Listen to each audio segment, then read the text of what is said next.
Good evening, friends. Study with Apala Engineering and General Geology Parvin Singh book. So, Chapter 4 Geological Work of Glaciers, Fjords, or Fjords. These are highly over-deepened, narrow, elongated valley-like channels that have been excavated by the glacial ice between high-walled rocks.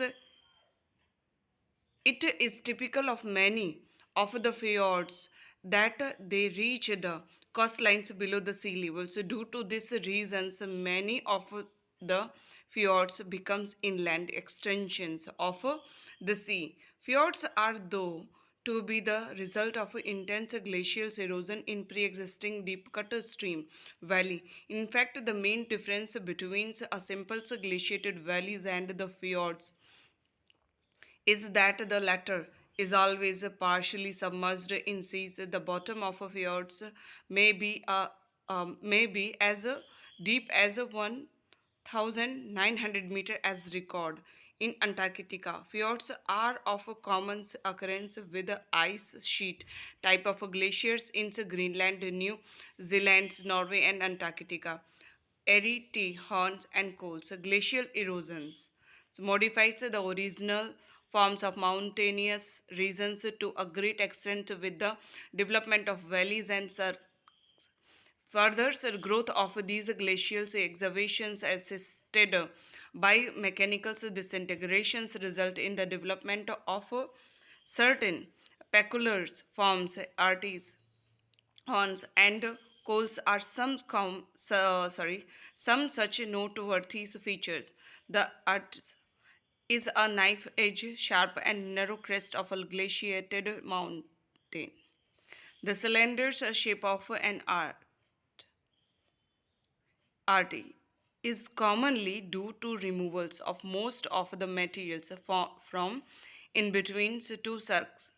Due to their progressive growth, their sharp edges are attributed to wedging by frost actions. In figure, a, a horn on is a pyramidal, multifaceted projectings forms in a mountainous regions. It is commonly sculptured by a number of artists, expanding around a common central ridge or crest. So AHC indicate peculiar erosion features. Don't forget to make a diagrams with labelings. So learn carefully. A COL, is a pass or depressions on a ridge in a glaciated mountains. Often it represent a place of intersections of two cirques approaching each other from opposite sides. Glacial transport. Glaciers are by defining moving bodies of ice, the rate of movement varying from a few centimeters a year or to many meters a day. As such, they are capable of transporting any load they gather during their movement. Such load consists of all sort of heterogeneous materials, boulders, pebbles, sand, silt, and clay particles, which are glaciers, may acquire by pluckings or abrasions, and which may be supplied to it by other sources. The load being carried by glaciers may be located along its base, subglacial loads, or it may be embedded within its body. In, in glacials loads, a good parts of the loads may be strewn all over the surface of the glaciers, superglacial loads. The rate of movement and or transport of the glacial loads depend on the positions that the load materials occupies in a glaciers, because the glacial loads move only when the glacial ice moves. The rate of movement of a glacial ice is never uniform throughout its body. It differs considerably at the base, along the sides, and on the surface.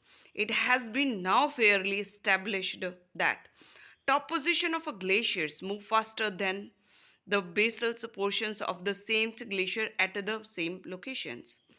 Middle portions move faster than the side portions of the same glacier. The reason in each case is the same, so greater frictions that a glacier has to overcome at the bottom and along the sides compared with the top portions and middle regions respectively. Beside, it is also known that an increase in temperature, stiffness in slopes, smooth configurations of the channel's base and side and straighten the of the course. Course are some other factors which independently or collectively is account for a increased rate of transport by glacier. Thank you.